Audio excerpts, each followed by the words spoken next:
All right, everybody, welcome back to the show. Today, I am joined by Sebastian Mourra, founder of Alphana, a platform that's helping creators, businesses, and even record labels turn one piece of content into 30. So, Sebastian's vision goes beyond just clips. He's building workflows for the future of video media and even music distribution. Today, we're going to dig into his journey, how Alphana came to life, and where he sees the future of video and content heading. Sebastian, it's great to have you here, man.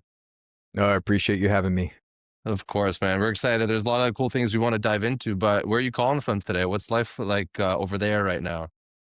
Yeah, I'm in beautiful sunny Miami. Wow, Yeah. So it's that's incredible. definitely good weather here, lots to do and yeah, enjoy it. That's amazing. Good vibes. But before we get into Alphana, I'd love to hear a little bit about your background. How did you get into this space? Where did the entire spark came from?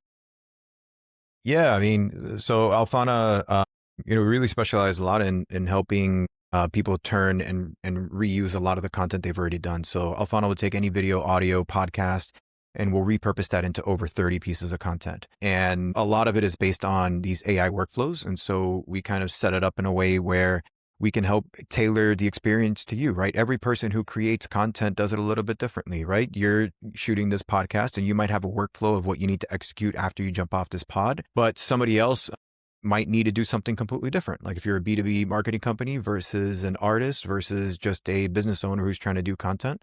And so, for us, it's not about taking away the creativity aspect of what you do. It's really enabling you to remove the tedious pieces of work that you don't want to do. Amazing. So Yeah. I love that because I mean, for myself, I use tools, like we're using Riverside right now, but Alphana takes it a few steps further, obviously. I mean, what gap did you see in the market that basically forced you to be like, I have to get into this and, I have to create a SaaS around it? Yeah. So, one of the opportunities we saw, number one, video was moving even faster at an accelerated pace, people creating video content and putting that online. Short form content is massive. So you see a ton of short form content coming out there. And a lot of these platforms now are doing different things with video and content. So before you used to have to gather up followers in order to be able to have an audience, but now you don't need any followers, right? You can open up a TikTok account today and the first video you post can go viral and get 1 million hits, right? But a lot of people just didn't know where to start. They were either creating content or they had webinars, they had Zoom meetings, they had all these different things. And they were like, well, I don't have any video. I can't put out video, or they can't create more content. They don't have enough time. And so for us, what we saw an opportunity in the marketplace was like, okay, you've got tools like Riverside, which I use as well to host a weekly live stream. But it's like, I don't just record my content on Riverside. I use Zoom for meetings that I have sales clients. I've got voice notes on my phone that I keep recordings on. I might record video from my phone as well, other people's platforms as well. And I want to be able to pull in stuff from YouTube. So if you think about all these different sources, and then I think about video as like videos become part of our lives. So for us, it wasn't like let me go create a recording platform to record video. Like we don't even do recording. It's more of like, okay, every person has a different use case of what they do. And I wanted to build a platform so that if I jump off a sales call, I can drop that into Alphana and it'll execute a workflow purely for sales meetings, right? Or if I want to come up with ideas for content, I can grab a sales call, put it in there and be like, look, this is a conversation between me and a prospect or me and a client. Let's extract all of the challenges that they had and help draft, boom, 20 different pieces of content that solve those pain points. Because I am sure there's got to be another 100 or 1,000 people out there that have those same pain points.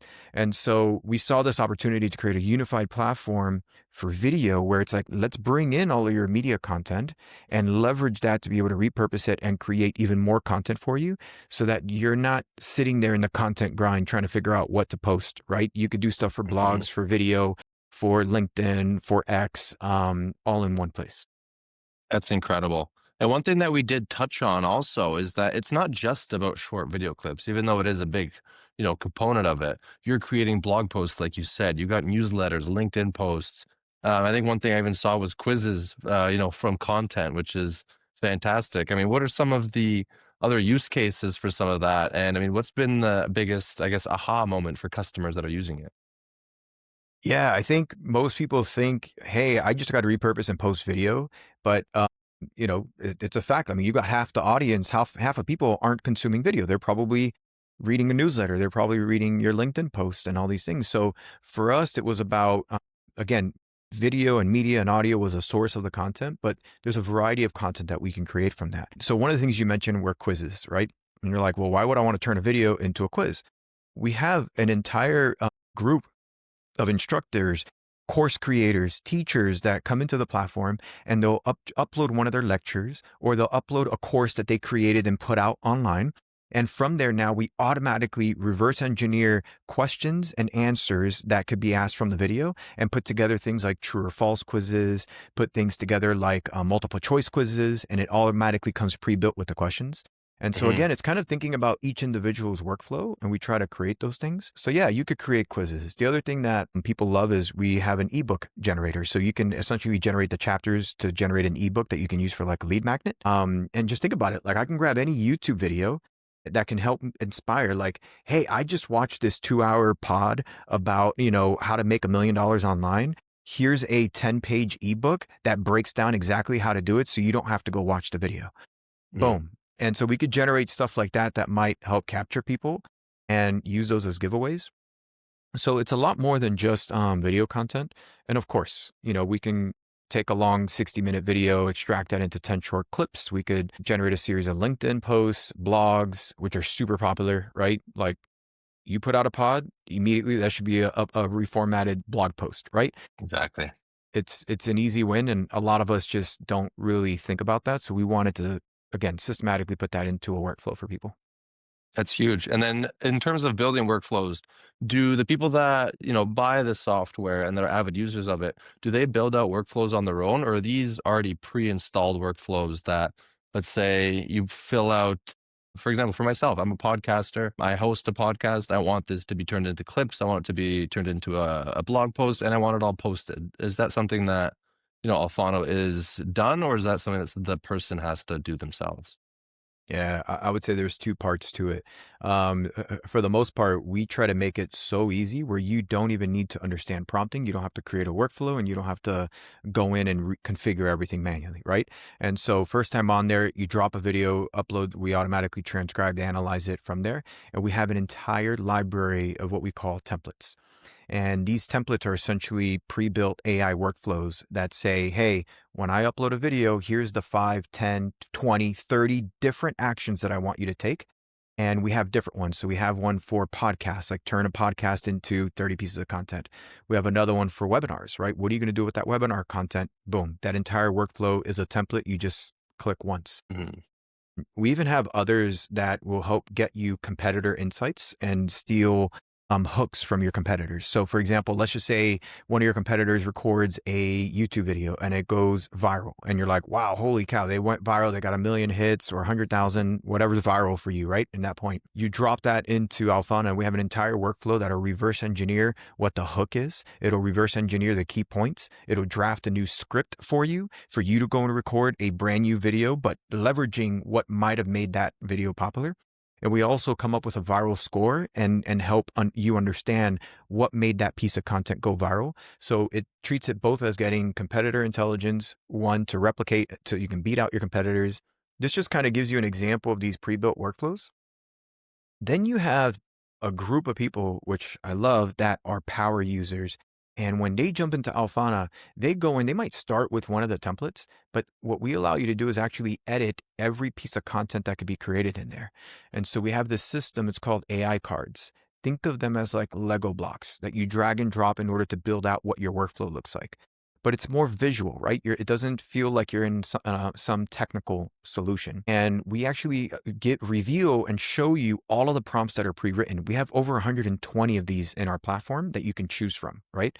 So you can imagine there's thousands of different variations of workflows that you can do. And so from there, what they do is they'll go in, they'll edit the prompts, they'll upload and add their own prompts from their own library, reorder, reconfigure what those project templates look like. And then inside you can save that as a template, right? Mm. So I could create a template that's like Sebastian's podcast template, right? And now when I jump into Alphana, I just select that one template and it automatically executes and creates everything that I wanted it to.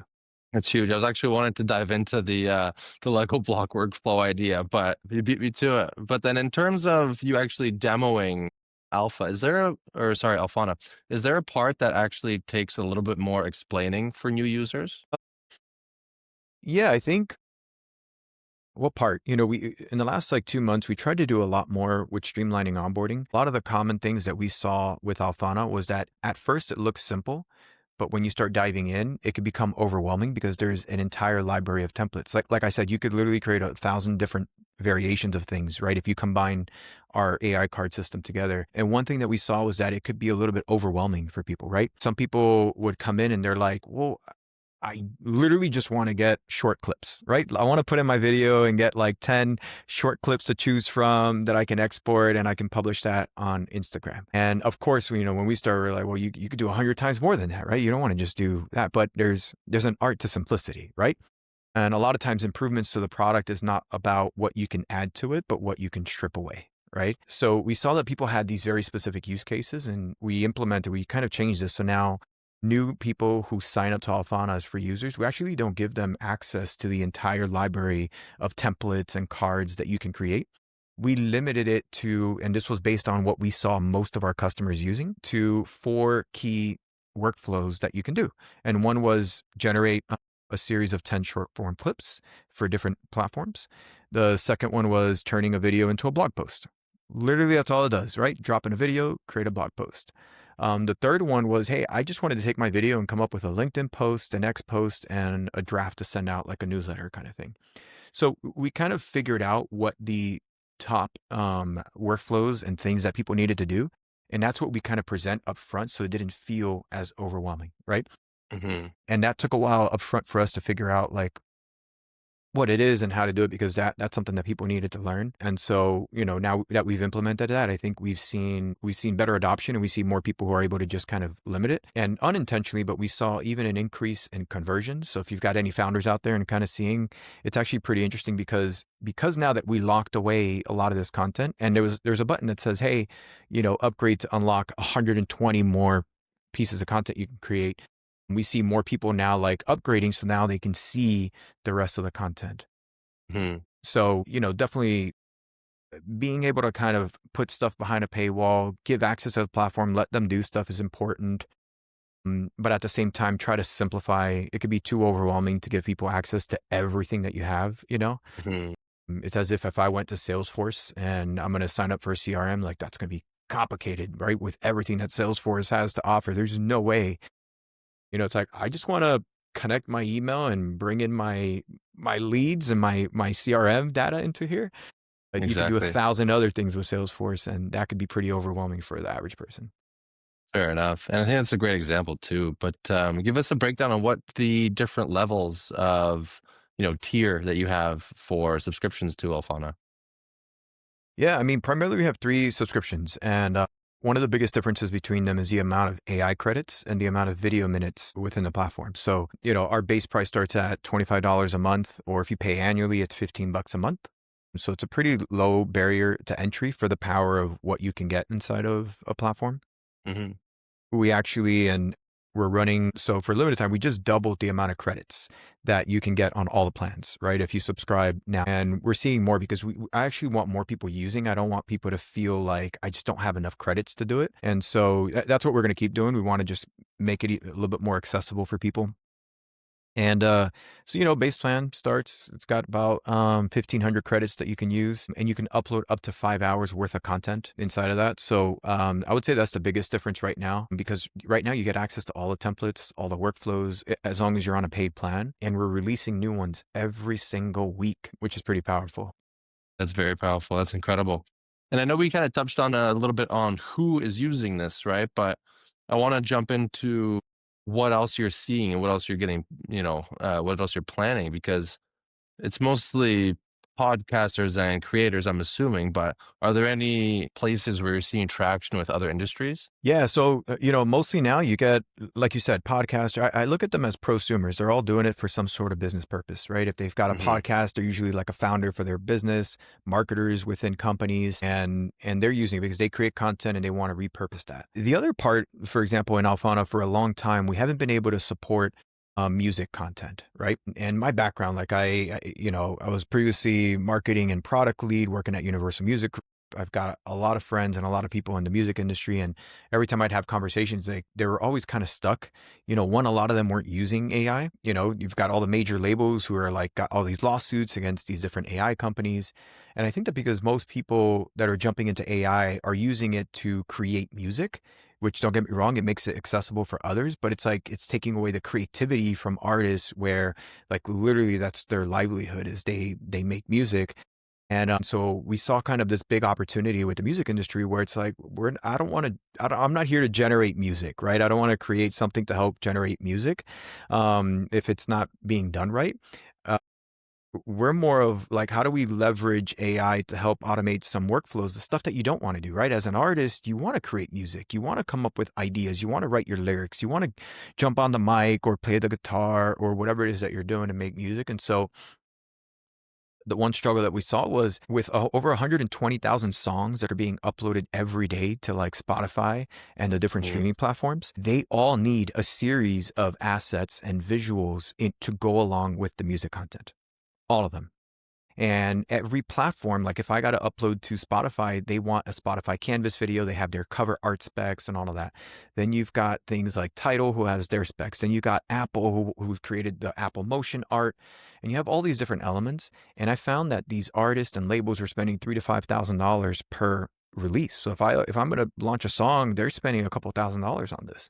And so we've built, and we're still in beta and working with limited customers right now, a product called Visuals. And Visuals essentially will allow you to upload a song, we'll analyze it, we'll break it down to understand the mood, the tone. We do an emotional analysis on it as well.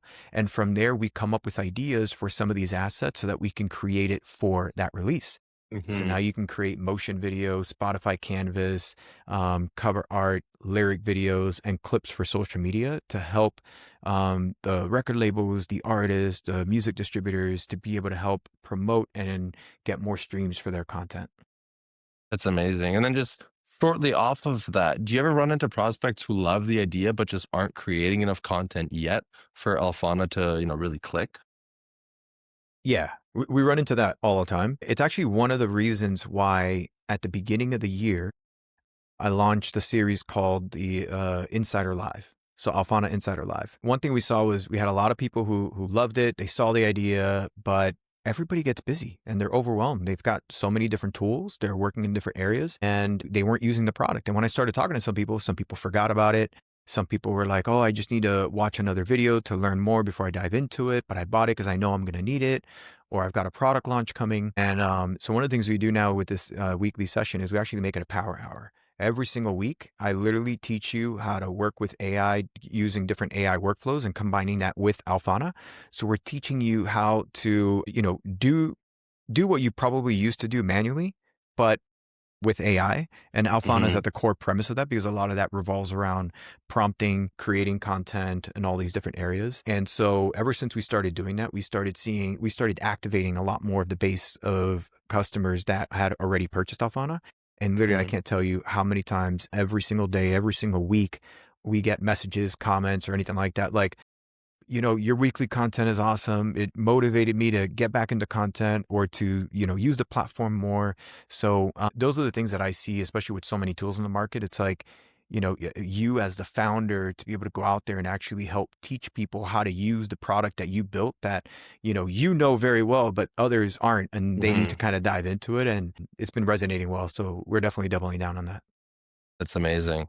I love that. That's a great perspective to have. And see, the things that we were covering now, I'm sure it's difficult to, share all this value in under 60 seconds or, just have a quick little win under your belt as soon as you're bringing this to a new prospect. So, I mean, how are you getting Alphana in front of people right now? Yeah, it's a lot partnerships with creators, with talent, people on YouTube, private communities. That's been huge for us. And then continuously with email and content that we put out kind of helps drive more people as well and outbound. So, especially on the music side and working with some of the businesses. So, going to conferences, reaching out, email, and all these different areas. But look, if I were to just tell everybody kind of starting out, like you want people to evangelize about you and your product, we definitely activated and we're doubling down on this as well, where our customers are actually going out because they're creating content, they're recording videos on YouTube, on Instagram in their community, and they're teaching other people about how to automate their content workflows with Alphana at the core.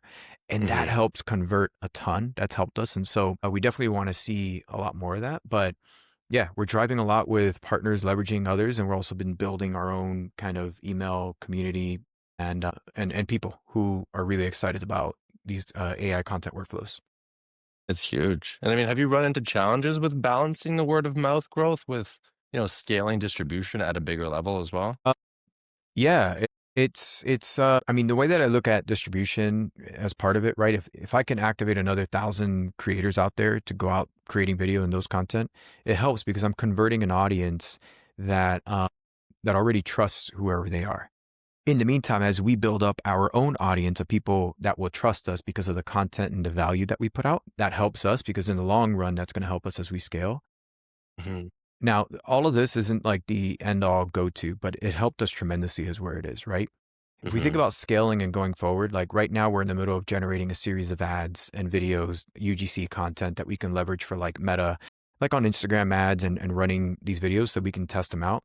Because once we figure out one of the winning ads and the ways that we talk about Alphana within these videos, then we can scale it up with ad budget, right? I could put down $10,000, $20,000 to be able to scale and roll that out. And that would allow us to grow even bigger once we can nail that in. That's incredible. And I mean, you're already working on a new product for content first brands from, what we've talked about. Can you tell us more a little bit about that? Yeah, the product is the one I was talking about with the music industry's visuals. Mm. So yeah, that is a new product that's again in beta, but we've been working really hard on it. We started with a prototype, talked to some customers, and they absolutely loved it. And they're like, "When can I use it?" And that kind of helps spur kind of where you are. So yeah, that's kind of where it's at.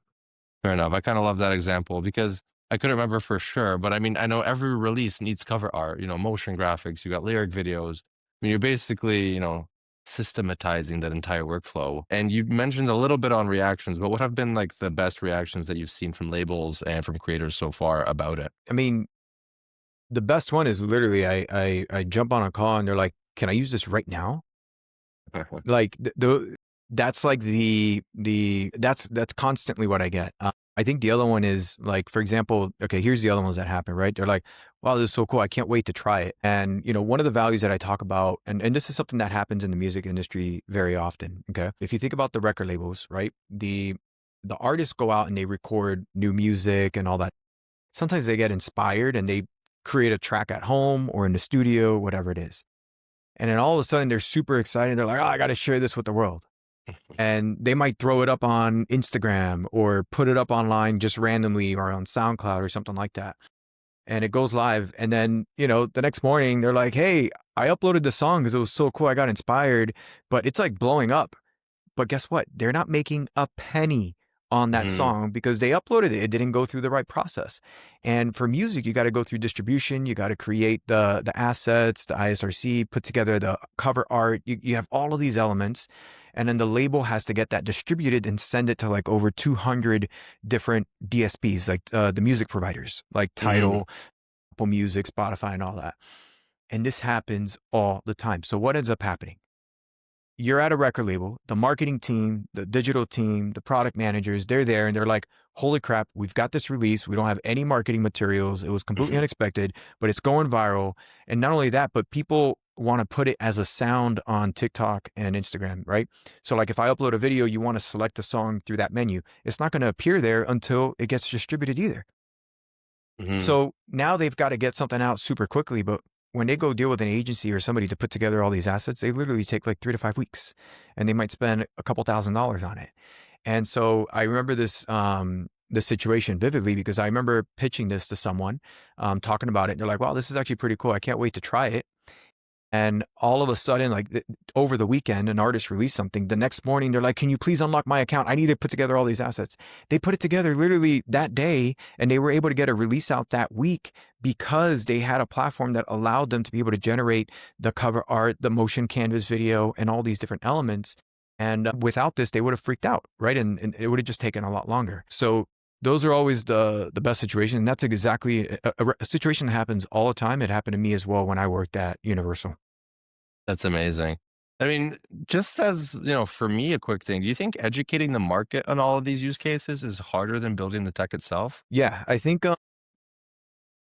we a lot of times it's easy to get lost in the product, right? Especially as founders, we're builders, right? In heart. And don't get me wrong, I love sales. I love talking to people. I love, creating content whenever I need to. But you always want to refine something in the product. And sometimes you Mhm. don't spend enough time. And yes, because you could do 100 different things. And it's like, well, how do you teach someone how to do it all? Which goes back to what I mentioned before, is that you got to take people in step by step. You can't do like one video that covers everything and expect them that they're going to remember, right? Um, so that's one thing that I encourage other founders, and it's even more that we're trying to do, is like constantly come up with new material, teach people how to do things, break it down into bite-sized content to help educate and teach people on how things work. And yeah, I mean that's the way I would put it for sure. That's amazing. And then in terms of like a more personal angle, what's been the biggest learning curve for you as a founder of such a crazy software? Oh, the biggest learning, I think, I don't know. I guess a learning, or something that, if you were to do it differently, maybe I would almost rephrase. Like, I think I probably would have started with the music industry first as we were kind of doing this. Our gut was like, we do it in that industry, but we didn't kind of build to support it. And then we kind of kept building and we delayed that too much. But I think that no one ever really solved that problem, right? And so now Mm, we're coming into the game and it still hasn't been solved. And so it's going to be fine. We're moving pretty quickly with it. But I'm just so surprised on that. And not only that, but I have an entire network there. And so I would say is a lot of times as founders, even if you've done stuff successfully, sometimes you want to do something completely different, or you want to move mhm. into a completely different area because you're like, I already did this. Let me go see something that's happening there. Right. And it's like, no, if you found something that has worked well in the past, or something really well, double down on it. That should be your Mhm. initial growth tactic, right? Or solution or problem or something that you go and attack. And so that's what I would say. It's almost like the same as like, if you found one marketing avenue that's converting, you're like, wow, okay, this is doing good. All right, now Mhm. let me go try something else. And it's like, no, stop. Don't be stupid. Like, okay, you found an ad that works and now you want to go create another ad? No, double the budget on the ad that worked, right? Or if most of your leads are coming from LinkedIn, don't say, oh, now I got to expand to Instagram. No, you could probably double what you're doing on LinkedIn. So, Exactly. same. Like, I was in the music industry for such a long time, and like so many friends and so many contacts and so many people in that industry, and it's a problem that never got solved. It's like you go back and go ahead and do it, right? If you were in health, it's okay to go back into health if you were in whatever industry. So yeah, that's probably how I would say it. I like that. And I mean, on that topic, right? Like you're kind of speaking to everyone who, might go into something, but if you were to tell yourself if you could speak to yourself 5 years ago, what's the advice that you would give, to a younger, less experienced entrepreneur? 5 years ago, I think I would have focused 100 times more on content, and my own personal brand online, right? Because I think today it would have been like 5 years ago, it's nothing like what it is today, right? And it could have blown up even more. And I think everyone, if you're a founder, building up your personal brand is going to be super important, because people buy from people, right? They're not just buying from machines. And you have something that you could teach to others, right? Like something you learned in the last year are insights that you should be teaching people over the next year, as an example. And so every day something new kind of happens. So, 5 years ago, I could have invested so much more time. I had the time, our company had gotten acquired. I could have kept building up that side of it. And so now, we're building it. We've been doing it. It's fine, but I think it could have been a lot stronger, and I think it can help to move things a lot quicker. So it's also why I preach to everyone else about content and these workflows, and I teach a lot of things that I do and I figure out so that others can leverage that as well. That's phenomenal. I love that. And I think that's great advice for anyone, right? Everyone knows that content is king nowadays. So, it's always huge to double down on it. But honestly, Sebastian, this has been a fantastic conversation. I love how Alphana isn't just thinking about content as marketing. I think that's the biggest thing, right? While you guys are all part of a full ecosystem for creators, businesses, and now, even music labels. So for those who want to check it out, whether you're a podcaster, a coach, a record label, where's the best place to find you and try Alphana? Yeah, definitely. Look, to try Alphana, just go to alphana.ai. Alphana.ai. And feel free to connect with me on LinkedIn or X. My handle is just my first and last name altogether, Sebastian Mourra. That's incredible. And there'll be links in the show notes as well. To everyone tuning in, thanks for hanging out with us. If you enjoyed the episode, make sure you subscribe and share it with someone in your network who's creating content and could use a smarter way to scale it, because I think I'm going to definitely stick around after this call and talk to him about it. But we'll be back with more conversations about tech growth and the future of business. So, Sebastian, thanks again for joining. Excited to see where Alphana goes next. Absolutely. Thanks so much. Of course. Take care, everybody. See you next time.